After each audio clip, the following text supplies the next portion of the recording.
Back to Kavya Shetty YouTube channel. ನಿಮಗೆಲ್ಲ ಕಾಣಿಸ್ತಾ ಇರ್ತಾರೆ ನಾನು ಟ್ಯಾನ್ ಆಗಿರೋದು. ಐ ಥಿಂಕ್ ಸ್ವಲ್ಪ ಡಿಸ್ಟರ್ಬೆನ್ಸ್ ಇದೆ ಆಚೆ ಈಚೆ, ಅಡ್ಜಸ್ಟ್ ಮಾಡ್ಕೊಳ್ಳಿ.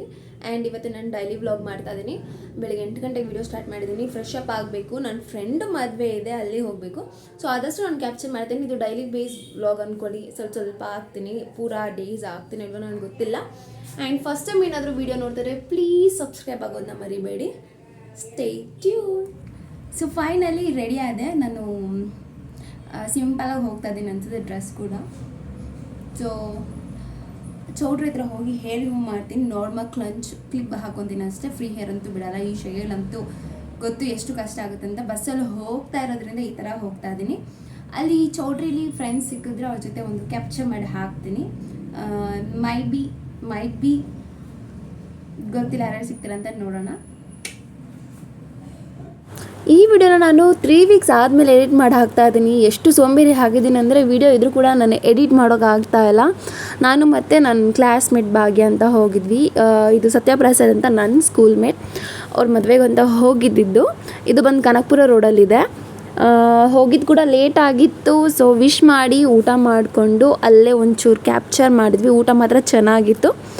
ಅಂದರೆ ಜಾಸ್ತಿ ತಿನ್ನೋಕ್ಕೂ ಆಗೋಲ್ಲ ಈ ಬಿಸಿಲಲ್ಲಿ. ನಿಮ್ಗೆ ಗೊತ್ತು ನೋಡಿ ಹೇಗಿದೆ ಅಂತ. ಬಿಸಿಲಂತೂ ಹೆವಿ ಇದೆ. ನಾನಂತೂ ಪೂರಾ ಟ್ಯಾನ್ ಆಗಿಬಿಟ್ಟಿದ್ದೀನಿ. ಅಲ್ಲಿಂದ ಮುಗಿಸ್ಕೊಂಡು ಹರಳಿಗೆ ಬಂದು ಜ್ಯೂಸ್ ಕುಡಿದ್ವಿ. ದಿ ವರ್ಸ್ಟ್ ತುಂಬ ವರ್ಸ್ಟ್ ಅನಿಸ್ತು ನನಗಂತೂ. ಸುಮ್ಮನೆ ದುಡ್ಡು ವೇಸ್ಟ್ ಅನಿಸ್ತು. ಅಲ್ಲಿ ರ್ಯಾಂಡಮಾಗಿ ಒಂದು ಹುಡುಗಿ ವಿಡಿಯೋ ಮಾಡ್ತಾ ಇರೋದು ನೋಡಿ ನಾಚ್ಕೊತಾ ಇದ್ಲು. ಅದು 1 ಅವರ್ ಆದಮೇಲೆ ಬಸ್ ಬಂತು. ಹತ್ಕೊಂಡು ಹೋದ್ವಿ. ಹೆವಿ ಬಿಸಿಲಿತ್ತು. ನಾನು ಮತ್ತು ಅಮ್ಮ ಹೋಗ್ತಿದ್ವಿ. ಅಕ್ಕ ಮನೆ ಹೋಗೋಣ ಅಂತ ನಾವು ಸಾರಕಿಗೆ ಹೋಗಿ ಇಳ್ಕೊಂಡ್ವಿ.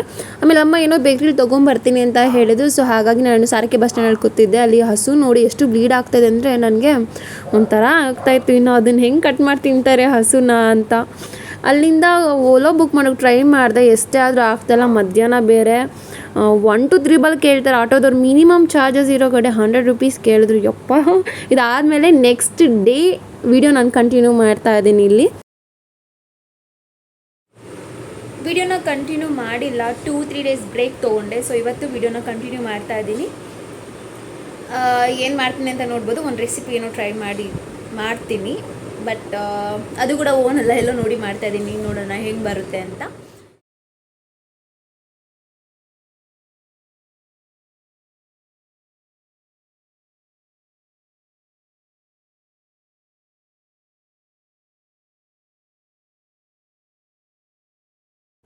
ಆಮೇಲೆ ಒಂದು ಕಡಾಯಿ ತೊಗೊತಾ ಇದ್ದೀನಿ. ಇದು ಹೊಸದು, ಚೆನ್ನಾಗಿ ವಾಶ್ ಮಾಡ್ಕೊಂಡು ಇಟ್ಕೊಂಡಿದ್ದೀನಿ.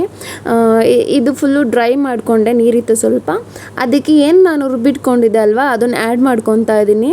ಇವಾಗ ಏನಂದರೆ ನಾವು ಇದರಲ್ಲಿ ಸೌಟ್ ಏನಾದರೂ ಒಂದು ಯೂಸ್ ಮಾಡಿದ್ರೆ ಕೈ ಬಿಡಬಾರ್ದು, ಸಿಮ್ಮಲ್ಲೇ ಇಟ್ಕೊಬೇಕು. ಚೆನ್ನಾಗಿ ಅದನ್ನು ಏನಂತಾರೆ ಸ್ಟಿರ್ ಮಾಡ್ತಾ ಇರಬೇಕು. ಸಾರಿ ತಪ್ಪೇ ಹೇಳ್ತಾ ಇದ್ದೀನಿ. ಕೈ ಆಡಿಸ್ತಾನೆ ಇರಬೇಕು. ಅದಕ್ಕೆ ಪಿಂಚ್ ಆಫ್ ಸಾಲ್ಟ್ ಹಾಕೊತಾ ಇದ್ದೀನಿ. ಸ್ವಲ್ಪ ಚೆನ್ನಾಗಿರುತ್ತೆ ಟೇಸ್ಟ್ ಅಂತ. ಪಿಂಚ್ ಜಾಸ್ತಿ ಹಾಕೊತಲ್ಲ, ಸ್ವಲ್ಪ ಹಾಕೊತಾ ಇದ್ದೀನಿ. ಸೈಡಲ್ಲೆಲ್ಲ ಕಚ್ಕೊತಾ ಇರುತ್ತೆ. ಹಾಗಾಗಿ ನಾನು ನೀಟಾಗಿ ಅದನ್ನು ಕೈ ಆಡಿಸ್ಕೊತಾನೆ ಇದ್ದೆ. ಮತ್ತು ನೋಡ್ಬೋದು ನಾನು ಗ್ಯಾಸ್ ಸ್ಟವ್ನ ಕಮ್ಮಿಲೇ ಇಟ್ಟು ಮಾಡ್ತಾಯಿದ್ದೀನಿ. ಸ್ವಲ್ಪ ಪೇಷನ್ಸ್ ಲೆವೆಲ್ ಬೇಕಿದ್ದಕ್ಕೆ, ಆಯಿತಾ. ತುಂಬ ಫ್ರೀ ಇದ್ದೀರಾ ಅಂದರೆ ಮಾಡ್ಕೊಬೋದು. ಮತ್ತು ಇದು ಇವಾಗೇ ಮಾಡಿ ತಿಂತೀವಿ ಅಂದ್ರೂ ಆಗಲ್ಲ. ಇದಕ್ಕೆ ಮಿನಿಮಮ್ 2 ಡೇಸ್ ಅದು ಬೇಕು. ಮೇ ಬಿ ಇವಾಗ ಬಿಸಿಲು ಜಾಸ್ತಿ ಇರೋದ್ರಿಂದ 1 ಡೇ ಸಾಕಾಗುತ್ತೆ ಅಂದ್ಕೊತೀನಿ. ನೋಡಿ ಅದು ಬರ್ತಾ ಸ್ವಲ್ಪ ಆಗ್ತಿರುತ್ತೆ ಮತ್ತು ಗಟ್ಟಿ ಕೂಡ ಆಗ್ತಾ ಇರುತ್ತೆ. ನಾನು ಇಲ್ಲಿ ಯೂಸ್ ಮಾಡಿರೋದು ಮಾವಿನ ಹಣ್ಣು ಒಂದೇ ಒಂದು ಯೂಸ್ ಮಾಡಿದ್ದೀನಿ. ಅದು ಮೀಡಿಯಮ್ ಸೈಜು, ದಪ್ಪದು ಅಲ್ಲ ಸಣ್ಣದು ಅಲ್ಲ. ಸೊ ಇದನ್ನು ಕಂಟಿನ್ಯೂಸ್ ಆಗಿ ಕೈ ಆಡಿಸ್ತಾನೆ ಇದ್ದರೆ ಅದು ತುಂಬ ಗಟ್ಟಿ ಆಗುತ್ತೆ. ಲೈಕ್ ಮೈಸೂರು ಪಾಕ್ ಮಾಡಬೇಕಾದ್ರೆ ಹೇಗೆ ಮಾಡ್ತೀವಿ ನೋಡಿ ಆ ಥರ ಮಾಡಬೇಕು. ನಾನು ಇಲ್ಲಿ ವಿಡಿಯೋನ ಸ್ಪೀಡಲ್ಲಿ ಇಟ್ಟಿದ್ದೀನಿ. ಯಾಕಂದರೆ ನಾನು ನಾರ್ಮಲಾಗಿ ಮಾಡ್ತಾ ವಾಯ್ಸ್ ರೆಕಾರ್ಡ್ ಎಲ್ಲ ಕೊಡ್ತಾ ಇದ್ರೆ ತುಂಬ ಲೆಂತಿ ಆಗುತ್ತೆ. ಹಾಗೆ ನೋಡೋರು ಕೂಡ ಬೇಜಾರಾಗುತ್ತೆ. ಹಾಗಾಗಿ ನೋಡಿ ಕುದೀತಾ ಇದೆ ಅಂತ ಬಿಡಬೇಡಿ, ಕೈ ಆಡಿಸ್ತಾನೆ ಇರಿ ಚೆನ್ನಾಗಿ. ಎಲ್ಲಿವರೆಗೂ ಅಂದರೆ ನಿಮಗೆ ಗೊತ್ತಾಗುತ್ತೆ ಮಾಡೋರಿಗೆ, ಎಸ್ಪೆಷಲಿ ಅಡುಗೆ ಮಾಡೋರಿಗೆ ಇಲ್ಲ ಮಾಡ್ದಿರೋರ್ಗೂ ಗೊತ್ತಾಗುತ್ತೆ ಕನ್ಸಿಸ್ಟೆನ್ಸಿ ಹಾಗೆ ಗಟ್ಟಿ ಆಗ್ತಾಯಿದೆ ಅದು ಅಂತ. ಸೊ ಫುಲ್ಲು ಅದು ಸ್ವಲ್ಪ ಗಟ್ಟಿ ಆಗ್ತಾ ಇದ್ದಂಗೆ ಚೆಕ್ ಮಾಡ್ಕೊತಾ ಇರಿ, ಇಲ್ಲ ತಳ ಹಿಡಿಬಹುದು. ನಾನು ವಿಡಿಯೋ ಮಾಡೋಣ ಅಂತ ಅಂದ್ಕೊತಾನೆ ಇರ್ತೀನಿ. ಏನಂದರೆ ಈ ಥರ ವಿಡಿಯೋ ಮಾಡ್ತೀವಿ ಅಂದರೆ ನಮಗೆ ಸಪ್ರೇಟ್ ರೂಮ್ ಬೇಕಾಗುತ್ತೆ, ಮತ್ತು ಡಿಸ್ಟರ್ಬೆನ್ಸ್ ಇರಬಾರ್ದು, ಮತ್ತು ಕಂಟೆಂಟ್ ಇರಬೇಕು ನಿಮಗೆಲ್ಲ ಇಷ್ಟ ಆಗೋ ಅಂಥದ್ದು. ಸುಮ್ಮನೆ ಏನೋ ವಿಡಿಯೋ ಮಾಡಿ ಹಾಕ್ತೀನಂದ್ರೆ ನಿಮಗೂ ಬೋರ್ ಆಗುತ್ತೆ, ಮತ್ತು ನೀವು ಸ್ಕಿಪ್ ಮಾಡ್ತೀನೋ ಮತ್ತು ಸಬ್ಸ್ಕ್ರೈಬ್ನಿಂದ ಅನ್ಸಬ್ಸ್ಕ್ರೈಬ್ ಮಾಡ್ತೀರಾ, ಇದೆಲ್ಲ ನಡೀತಾನೆ ಇರುತ್ತೆ. ಹಾಗಾಗಿ ನಾನು ಸ್ವಲ್ಪ ಯೋಚನೆ ಮಾಡ್ತಾನೆ ಇರ್ತೀನಿ, ಏನು ಮಾಡ್ಬೋದು ಅಂತ. ನಮ್ಮ ಮನೇಲೆಲ್ಲ ಹೇಳ್ತಾ ಇರ್ತಾರೆ, ಯಾಕೆ ನೀನು ಡಿಸ್ಕಂಟಿನ್ಯೂ ಮಾಡ್ತಾ ಇದೆಯಾ ವಿಡಿಯೋ ಮಾಡಿ, ಯಾವ ಥರ ವಿಡಿಯೋ ಬೇಕು ಅಂತ ನನಗೆ ಕಮೆಂಟ್ ಬಾಕ್ಸಲ್ಲಿ ತಿಳಿಸಿ. ನಾನು ಅದೇ ಥರ ವಿಡಿಯೋ ಮಾಡೋಕ್ಕೆ ಟ್ರೈ ಮಾಡ್ತೀನಿ. ಮೇಕಪ್ ಒಂದು ಹೇಳ್ಕೊಟ್ರೆ ತೀರಾ ಮೇಕಪ್ ಹೇಳ್ಕೊಂಡು ಸ್ಟುಡಿಯೋ ಇಟ್ಟಿರೋಲ್ಲ, ಏನಾಗಬೇಕು ಅದು ಒಂದು ತಲೆಯಲ್ಲಿರುತ್ತೆ. ಸ್ವಲ್ಪ ಏನಾದರೂ ಕಲಿತೀವಿ ಅಂದರೆ ಅದನ್ನು ಪ್ರಾಕ್ಟಿಕಲಿ ನೀವು ಕಲ್ತ್ರೇ ಒಳ್ಳೆಯದು ಅಂತ ಅಂದ್ಕೊತೀನಿ. ಸೊ ಇದು ಇಲ್ಲಿ ಗಟ್ಟಿಯಾಗಿದೆ, ಇದನ್ನು ಒಂದು ತಟ್ಟೆಗೆ ನಾನು ಹಾಕ್ಕೊತಾ ಇದ್ದೀನಿ. ಈ ಥರ ಸ್ಪ್ರೆಡ್ ಮಾಡಿ ಬಿಸಿಲಲ್ಲಿ ಇಡಬೇಕು. ಅವರು ಹೇಳಿದ್ದು 3 days ಅಂತ ಹೇಳಿದರು, ಬಟ್ ಅಷ್ಟು ಇಡೋಕ್ಕೂ ನಮಗೆ ಟೈಮ್ ಸಾಕಾಗಲ್ಲ, ಬೇಗ ತಿನ್ನಬೇಕು ಅನಿಸ್ತಾ ಇರುತ್ತೆ. ಸೊ ಇವಾಗ ನಾನು ನೆಕ್ಸ್ಟ್ ಇದನ್ನು ತಟ್ಟೆ ಫುಲ್ಲು ಹರಡಿ ನಾನು ಬಿಸಿಲಲ್ಲಿ ಇಡ್ತಾ ಇದ್ದೀನಿ.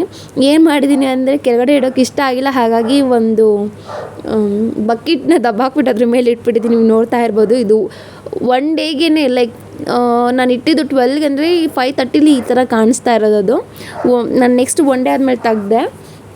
ಅಗೇನ್ 1 ಡೇ ಬಿಟ್ಟು ಸೆಕೆಂಡ್ ಡೇ ನಾನು ಏನು ಮಾಡ್ತೀನಿ, ಇನ್ನೂ ಬಿಡಬೇಕಾಗಿತ್ತು, ನಾನು ಕಟ್ ಮಾಡಿಬಿಟ್ಟೆ. ಹೇಳಲ್ವಾ ಪೇಷನ್ಸ್ ಲೆವೆಲ್ ಇಲ್ಲ, ತಿನ್ನಬೇಕು ಅನಿಸ್ತಾ ಇರುತ್ತೆ ಅಂತ. ಹಾಗೆ ನಾನು ಮೇಕ್ ಓವರ್ ಮಾಡಿರೋ ಒಂದು ವಿಡಿಯೋ ಕ್ಲಿಪ್ ಕೂಡ ಹಾಕ್ತಾ ಇದ್ದೀನಿ. ಇದು ಕೀರ್ತನ ನನ್ನ ಫ್ರೆಂಡ್ ತಂಗಿ. ಇದು ರಿಸೆಪ್ಷನ್ ಲುಕ್ ಹಾಗೆ ಮುಹೂರ್ತಂ ಲುಕ್ ಕೂಡ ಹಾಕಿದ್ದೀನಿ. ಎರಡೂ ಲುಕ್ ಹೇಗಿದೆ ಅಂತ ನಾನು ಕಮೆಂಟ್ ಬಾಕ್ಸಲ್ಲಿ ತಿಳಿಸಿ. ಹಾಗೆ ನಿಮಗೆ ಏನಾದರೂ ಇವೆಂಟ್ಗೆ ಮೇಕ್ ಓವರ್ ಬೇಕು ಅಂತ ಇದ್ದರೆ ಪ್ಲೀಸ್ ನನ್ನ ಕಾಂಟ್ಯಾಕ್ಟ್ ಮಾಡಿ. ಇನ್ಸ್ಟಾಗ್ರಾಮ್ ID ಬಂದು ಮೇಕ್ ಓವರ್ ಬೈ ಕಾವ್ಯ ಶೆಟ್ಟಿ ಅಂತ ಇದೆ. ನೀವು ಇನ್ಸ್ಟಾಗ್ರಾಮಲ್ಲಿ ಕೂಡ ನೀವು ಚೆಕ್ ಮಾಡ್ಬೋದು. ನೀವೇನಾದರೂ ಫಸ್ಟ್ ಟೈಮ್ ವಿಡಿಯೋ ನೋಡ್ತಾ ಇದ್ದರೆ ಸಬ್ಸ್ಕ್ರೈಬ್ ಆಗೋದನ್ನ ಮರಿಬೇಡಿ. ಹಾಗೆ ಪಕ್ಕದಲ್ಲಿರೋ ಬೆಲ್ ಐಕನ್ನ ಕ್ಲಿಕ್ ಮಾಡಿ, ನನ್ನ ವಿಡಿಯೋ ಮೊದಲು ನೋಟಿಫಿಕೇಷನ್ ನಿಮಗೆ ಬರುತ್ತೆ. Thank you.